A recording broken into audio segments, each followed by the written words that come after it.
welcome to my channel, Mary Born in a D, Gardening with Granny.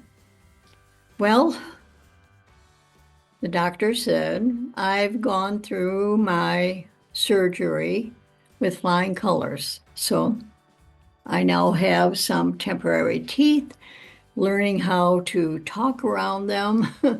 So bear with me as I try to pronounce words properly.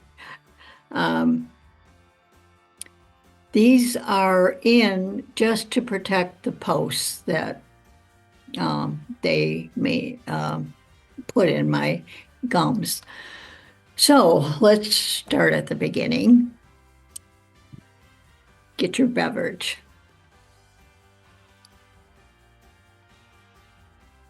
On Monday the 12th, I had all my teeth pulled.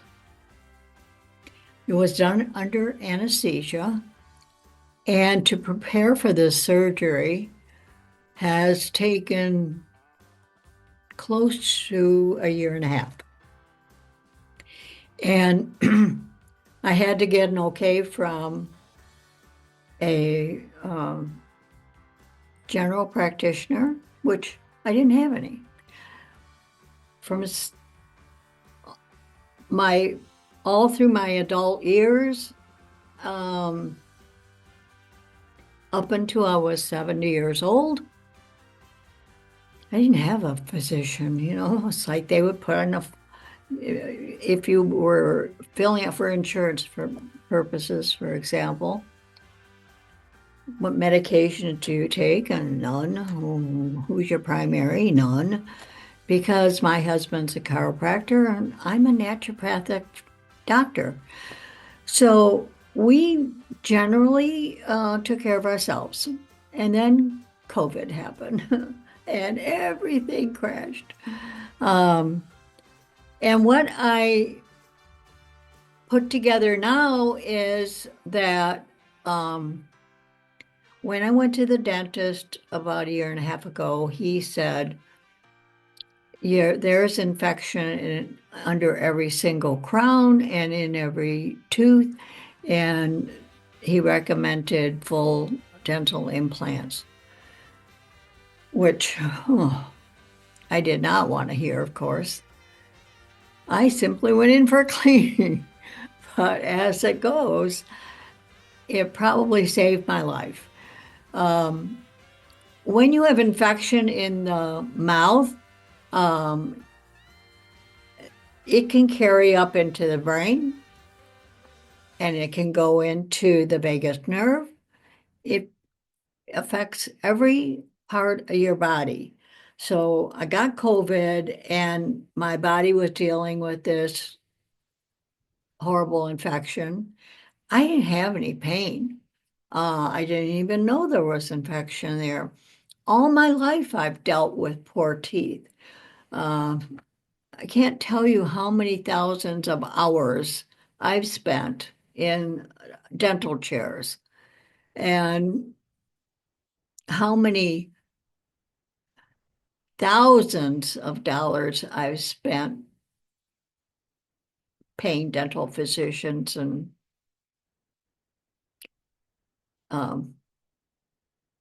taking care of my teeth the best I knew how. When I was in my teens, I saved up some babysitting money and I went to see the dentist because I had a cavity. And they filled this cavity with porcelain. But back then, and even still now, the U of M dental school recommends amalgam fillings.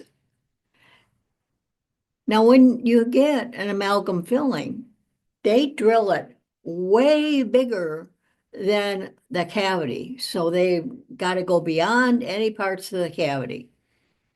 Totally weakens your teeth. And they put in something they call a silver filling, but it is not. It's mercury and other metals.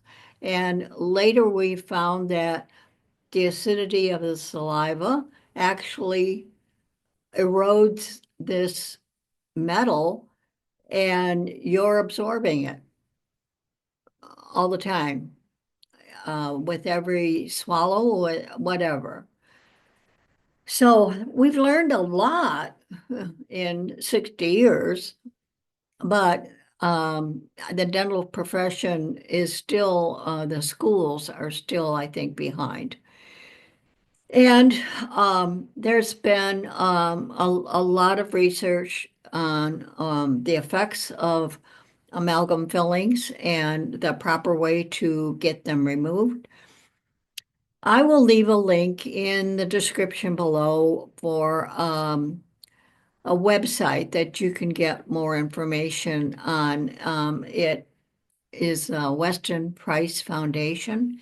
And Sally Fallon, who wrote Nourishing Traditions, it actually works through this foundation. So, anyways, long story short here, um, I believe that's where my infection started way back then. And my body's been dealing with it ever since. And luckily, praise God, I didn't get a autoimmune condition over it. Now, I was diagnosed last year with Hashimoto's thyroiditis, which is an autoimmune situation. And I think it's my thyroid is struggling, or was, due to that infection. So I'm hoping that through this surgery, a lot of my like heart condition will improve. Um, Time will tell. So anyway, um,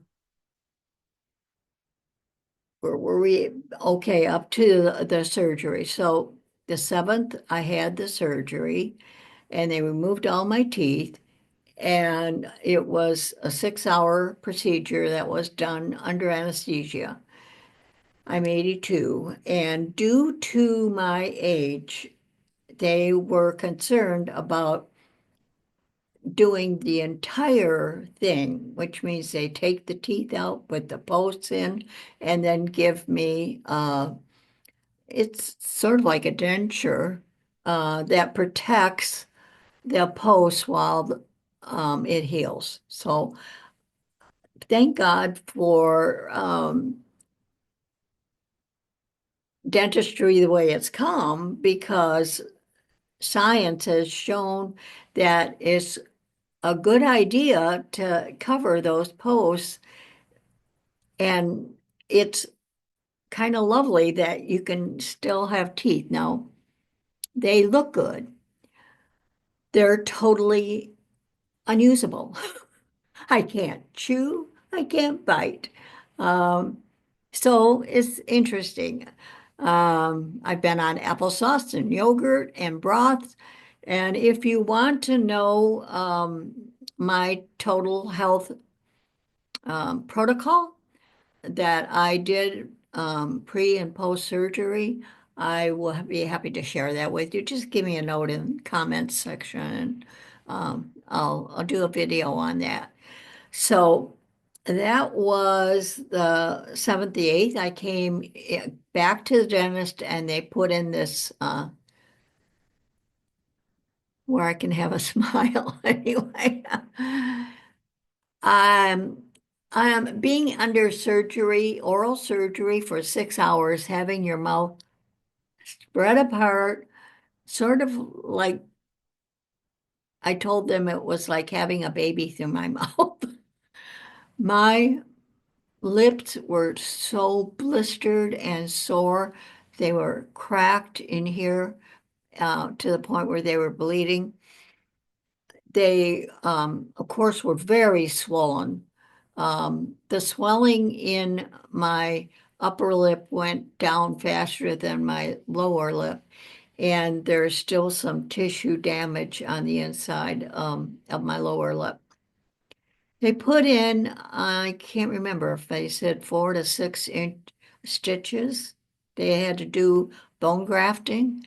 I think it's a miracle. Actually, all they did under 6 hours, it was amazing. I was totally out.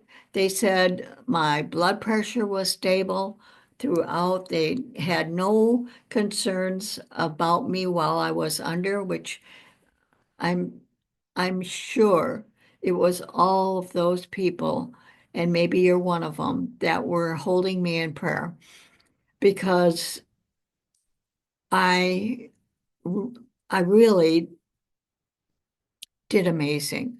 It was a blessing, and it will be better and better as I go along. So the next day I went in, they put this these implants in, and they had to screw it in.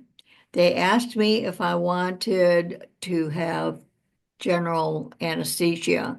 I don't do well with Novocaine. It tends to make my heart race. So it was incredibly painful.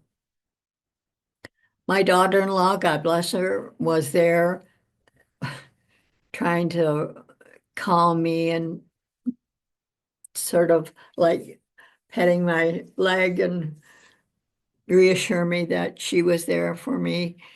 Even the nurses were taking turns just kind of rubbing my shoulder and that, saying that, they were compassionate.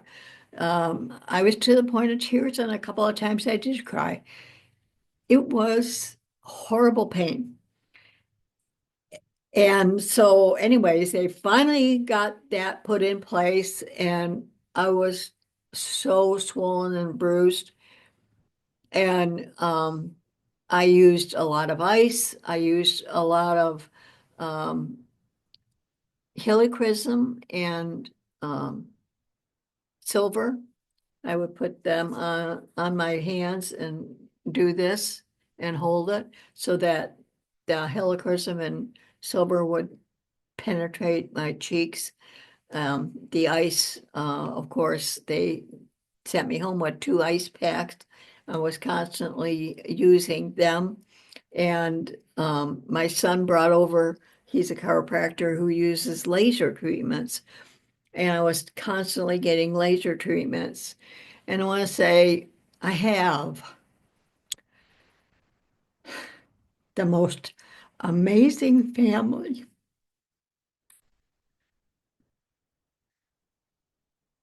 Right?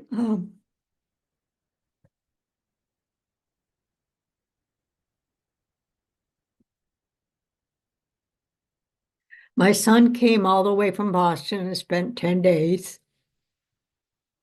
making my husband meals, making me smoothies, and putting applesauce and collagen and yogurt together so I had something to eat, keeping my body nourished so I could heal. Constantly aware of when my medication and when I should be taking. I was on very strong medication up until the 12th, I think. And I was graduating down and intermittently using Tylenol and Motrin. I'm totally off all of that now. Occasionally, I take IF Relief, which is an herbal supplement that helps with pain and inflammation. So, anyway, um, my husband was very supportive through all of this. My son Brian, who's a chiropractor, was very supportive, and his wife is Carol, and she was amazing. She drove me to these appointments throughout this preparation, 14 months of preparation, and blood tests and all the other tests, MRIs and scans, and and it was a good thing. when I had a brain scan, the report said um, no significant, um, no nothing significant. Anyway, so my son in Boston texted me back and said, "Mom, I think you're very significant." So anyway, um, I feel that it was good. You know, I got a health checkup from the head down. The heart thing was a little tricky. They were concerned about that, my blood pressure way up. But I honestly feel that the blood pressure was way up due to this infection. And I think there were a lot of things that were, my body was trying to deal with the infection in my gums. My dentist, who sent me to the periodontist that did all the surgery, said that it was life-threatening. So he really didn't want to scare me, but he was really very emphatic that don't come back to him for anything because he wanted this procedure done. So, so that my lips are finally to the point where they're not numb anywhere. There's no swelling, but they're still very chapped, and I put lubrication on it. I made an ointment. I think you can find it in one of my videos. And I applied that ointment. It had vitamin E, coconut oil, and olive oil. And I applied that like every 10 minutes to try and soothe my mouth. The lips were really bad. I love food. I'm a real foodie. I love to cook. And this is an adjustment for me because I have a very inquisitive tongue. It wants to go everywhere. And I moved from just plain strained food to being able to eat chunky food, or what do you call it? Soft foods, so to speak. So I had mashed carrots and mashed potatoes and those type of things. And he said, you could try salmon. Oh my word. Have you ever tried to like shred salmon with your tongue? And then the roof of my mouth isn't, there's a good part of it that is covered by what's holding the teeth together. So, so, I don't want to eat in public for sure. There's no going out to dinner for a while. I'm sure that I will get used to it. And I keep telling myself this is temporary. In September, I think, either September or October, depending again on my heel, it takes that long for the post to heal, the skin grafting to heal up. I still have stitches that need to go away. They're soluble. And yeah, so in September or October, I should have my porcelain teeth. Now I still don't have any teeth back here. And I think in the summer they will be putting more teeth molars in. Uh, and then, you know, if we like the way it looks, the way my bite goes, then they make the porcelain. And then that's the final thing. And I should be able to chew like usual. I've talked to people who have had implants and they say they love them. So I just can look forward to better and better. And I hope this has been somewhat interesting to you. Um, I have been trying to stay up with producing videos, and I did create a video of a huge tree that we had to take down. So I'm going to attach that to the end of this video. If you have any questions, put them in the comments. Hopefully this has been somewhat helpful to anybody else that will have to go through implant surgery. If you have questions and you want to contact me personally, my email is mary@bornforhealth.com. And it's everywhere on my website. And my website is, of course, bornforhealth.com. So again, I hope this has been helpful. I just wanted to sit in here and give you an update. And I didn't know how the surgery would go. I'm very, very pleased that God has seen it in His goodness to help me live through the procedure, that He feels I still have purpose on this planet. And I appreciate very much all of you watching this, and I would love to hear from you. Maybe you've gone through this kind of procedure. You can give me some tips on what you've done. Again, it's a matter of getting used to talking with some very strange things in your mouth. There's a lot more there than it ever was. So anyway, stay tuned for the update on the tree and the garden. So happy Easter to all of you.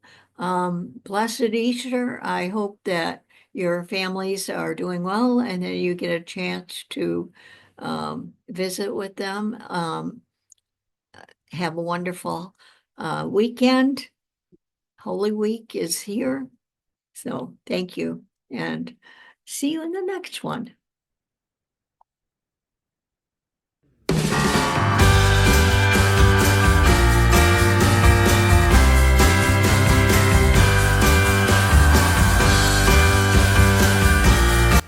Well, it's an absolutely gorgeous evening at the end of March. It's 60 degrees, and we're going to say goodbye. Well, not to me, but let me turn it around. We're going to say goodbye to this grand old tree. It's pretty dangerous now. I don't know if you can see, there's a huge slit. There we go. Right down the center. So we're going to have somebody come and get rid of this tree. It is a wild cherry, and it has been on this property for at least 70 years. So that's the problem with having a mature garden, is that some of the things that you've loved, you have to get rid of. We had a beautiful cherry tree. I don't know if you can see the stump. They're going to be removing that when they remove the stump with this big tree here. So unfortunately, we got to say goodbye to this tree. It has served us well. On one of its branches, see if I can get around.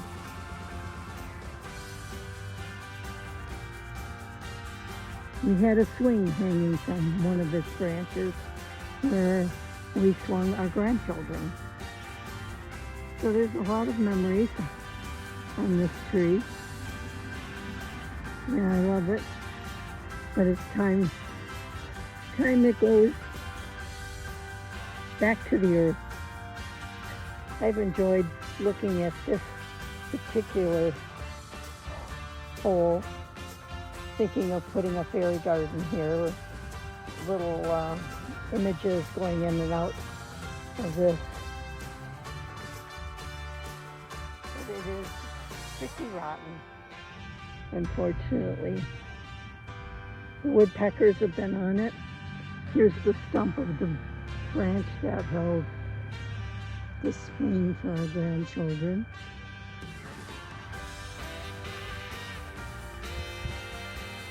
Poor old tree.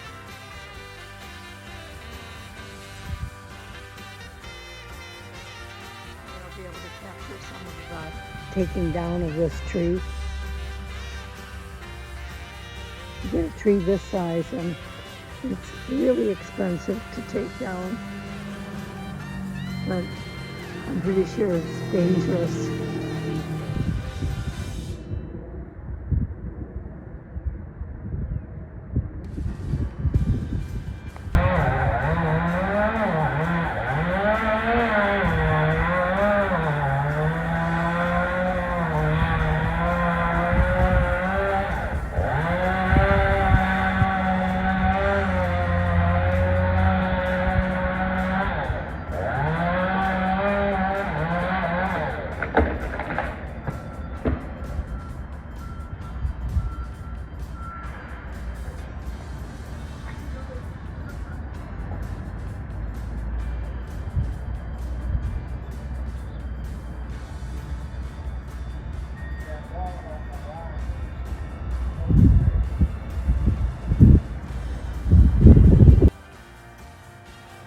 Well, they're kind of done. They have to remove the stump, but that will happen next week.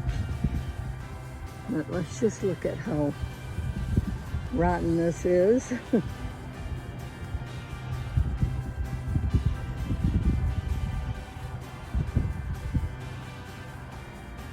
Yeah, it definitely was time to go. It's sad. Such a beautiful big tree.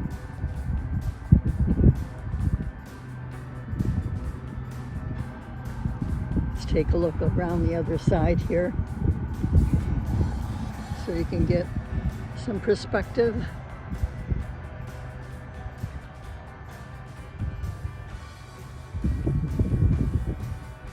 Stretches the whole length of the front lawn.